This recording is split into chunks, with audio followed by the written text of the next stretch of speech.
This is the BBC.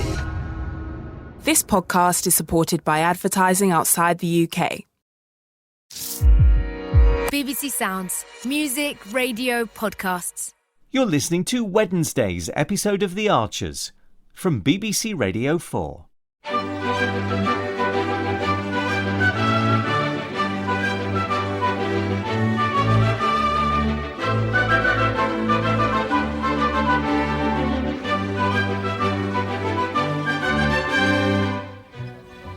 Phoebe could be a while, Kate. She's leaving for Scotland tomorrow. I think she went to say bye to Lily. Oh, it's fine, Kirsty. I'll send her a text that I'm waiting. All right. I just want to talk through some last-minute ideas for my rewilding pitch this afternoon. Oh, I see. You're staying in, are you? I was planning to. Only I'd hoped to speak to her in private. You and I are now competitors, after all. You've really nothing to worry about, Kate. Oh, well, that doesn't sound very confident. No, I mean, I won't be trying to listen in. I must say, I was rather surprised to hear that you'd thrown your hat into the rewilding ring. Really? Are you sure it's for you? Absolutely.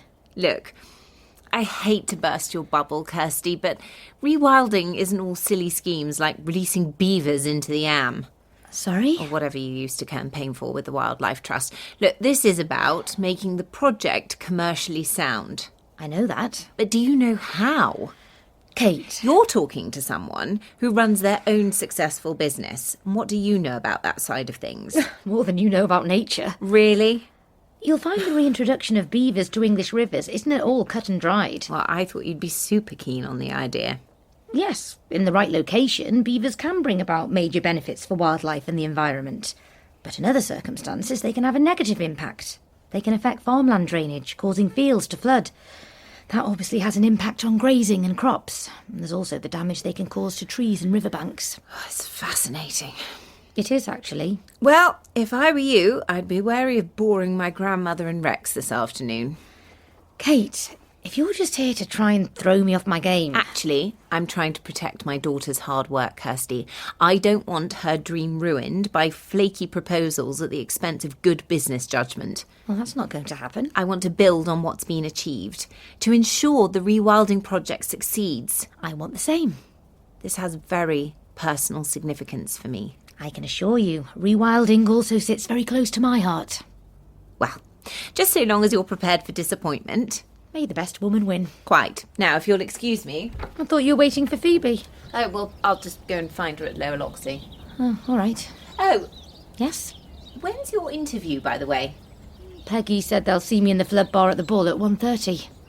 Well, that can't be right. Why not? Because that's my time slot. I'm just going to chuck away this rubbish pit. Keep an eye on Martha, would you? Oh, hi, Chris. Hi. How was the party? Mad. We're just tackling the clean-up. You look shattered, Alice. I'm exhausted. I think Martha's had a good time. Oh, that's the main thing. Well, let me show you some of the pictures. I am quite tight for time. Oh, just quickly. Sure. I love this one of Mum and Dad dancing with Martha. Oh, nice. And there's Martha laughing at Jazza doing the hokey cokey. Martha with Amy. Honestly, Amy was such a star. I couldn't have managed without her. Martha just loves her. That's good. She left about half an hour ago. Didn't you get to see her? When? Well, I mean, who knows when she'll be back from Nottingham. Right. You didn't know she'd gone? Yeah, she texted me. It's all so sudden. I guess her friend needs help with her exams, and, well, you know Amy? She'll always help someone in need. Yeah. Oh, I'm really going to miss her, though. Look, Alice, I'm running a bit late, so... Oh, yeah, of course. What have you got planned? Presents at Mum and Dad's, and then we'll probably take Martha to feed the ducks and blow some bubbles. Oh, she'll love that. We'd better get going, though. Martha's just inside with Pip and Rosie. Oh, there she is. Oh. What the hell? Would you look at the state of her? Well, she was fine just now. Rosie must have given her some more cake. She's absolutely covered in chocolate. Oh, her face. I'm sorry, I have to get a photo of this. No, never mind a photo, Alice. Let's just get it cleaned up. Shall we get started? Peggy? Well, just to say, welcome, Kirsty and Kate. We do appreciate your coming to meet us today. As you know, I'm just here to listen in while Rex conducts the interviews. Yeah. Thank you both for coming. Pleasure. We appreciate that the arrangement might seem a little unorthodox, but we hope you feel comfortable with it. Rex thought it would be a nice idea to invite you both in at the same time. That way, it's less like an interview and more of a conversation. I felt it'd be interesting to see how you respond to each other's pitches. Because we expect that your ideas, Kate, will differ somewhat from Kirsty's. Right. And vice versa. Yes. I mean, if either of you feel particularly uncomfortable doing it this way, Kirsty? No, I'm happy to go with your preference. Kate? Well, it was rather a surprise to find that we might be interviewed separately. Well, I'd love to hear what you think about one another's proposals. And have the opportunity to respond, of course. Fine. Kate, would you like to kick us off? Well, I wanted to start by paying tribute really to what Rewilding Ambridge has already accomplished. I think the project has started strongly and has achieved many of its initial aims, but it clearly requires new impetus to move forward. I believe that I can provide the momentum required to make Rewilding Ambridge a success both environmentally and commercially. And that brings me to my first idea, sustainable weddings. There you are. Nearly clean. She's still got chocolate on her neck. Oh, it's not the end of the world, Chris. Oh, she was filthy, Alice. Soon she won't be. Look, hold still, darling. Look at the state of her clothes. It's fine, I've got spares. Just how much chocolate has she eaten today? Oh, I don't know. Why don't you? Oh, I think she ended up wearing most of it. This isn't funny, Alice. But I'm not joking. Fallon made her that beautiful birthday cake and she just wanted to stick her hands in it. You're saying she didn't eat any? Well, I mean, she had some. But you don't know how much? No, not exactly. Alice, you know how careful I am with Martha and sugar. And I expect you to be too. But it's her birthday, Chris. She's allowed some cake. Too much isn't good for her. I know. So you should be limiting how much sweet stuff she's having. Especially since my mum and Emma made her a special cake too. Well, I wasn't trying to spoil anything. Yeah, but she can't have any of that now, can she? Well, I'm sure a small amount won't hurt. Well, the chances are she's already overdosed on sugar. Oh, Chris. She'll be bouncing off the walls this afternoon, and I'm the one who'll have to deal with it. Look, I might not have a massive party planned, but we were looking forward to our time with Martha. Now I'm late, and she's going to be hyperactive and then grizzly. Look, I'm sorry, Chris. I just wanted to have a nice afternoon with my daughter. Having said all that, while the conservation aspects of rewilding are what really inspire me, I also appreciate the need for a serious income stream. Do any of Kate's ideas appeal? I think Kate's put together a very attractive business plan, but my feeling is that we should be prioritising things which are more in keeping with the ethos of the project. Such as? There are plenty of people who'll pay for properly run and informative guided tours. Groups from organisations like the Wildlife Trust. Do you have any other examples? Local primary schools. University students doing related courses. People wanting to find out about carbon sequestration and the principles of managed rewilding. I can't see much demand for that. In the wake of COP26, there's growing interest. Now, I think in order to bring in a large number of paying visitors, we need to think outside the box. I personally feel education should be the priority. And you, Kate? The Rewilding Project needs to become a destination for people who will pay for the privilege of being allowed to spend time bathing in nature. Ah, yes. Inspired by Shinrin Yoku, a Japanese concept which means forest bathing. For our visitors, that might be a walk or a picnic or a family celebration.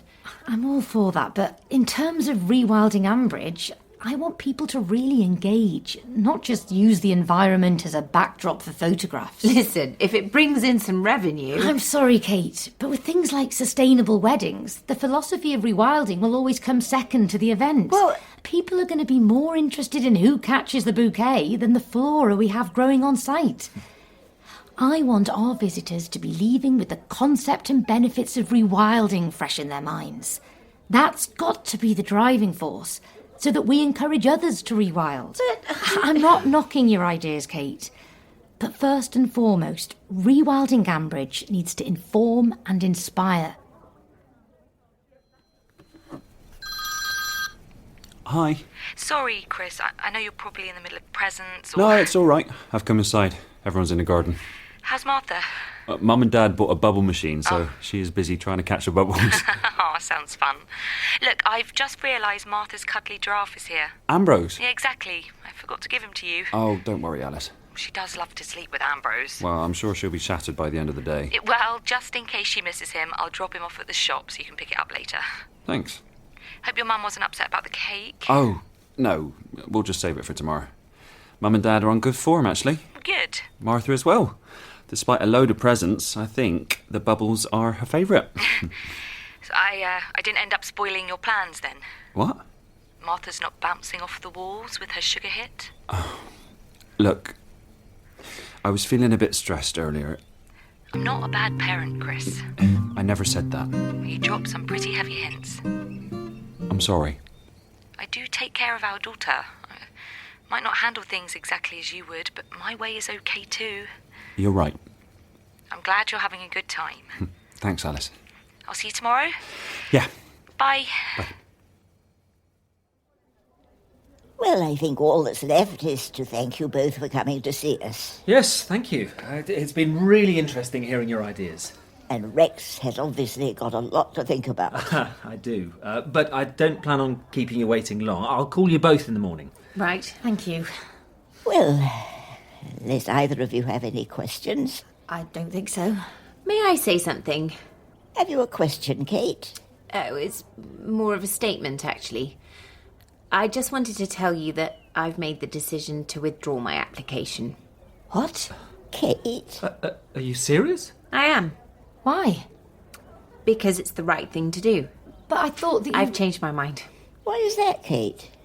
Well, just sitting here, listening to Kirsty and listening to myself, it's pretty obvious who the best person for the job is. I'm here because I want to honour Phoebe, but Kirsty has a genuine passion for rewilding. She really understands the project's needs and she appreciates its potential, so I'm standing aside. Kate. You're by far the best candidate, Kirsty. I don't mean to let you down, Gran. Me? I wouldn't want to seem ungrateful. No, dear. Actually, I'm really rather proud of you. Thanks. Well, that certainly makes things easier for us, Peggy. It does, rather. I'd understand if you still want some time to talk things through. I don't think that will be necessary. The job's yours. Oh, my goodness. Congratulations. Thank you, Kate. You'll be brilliant. I can't believe it. We're delighted to have you on board, Kirsty. Thank you, Peggy. And you, Rex. Welcome to Rewilding Ambridge, Kirsty Miller.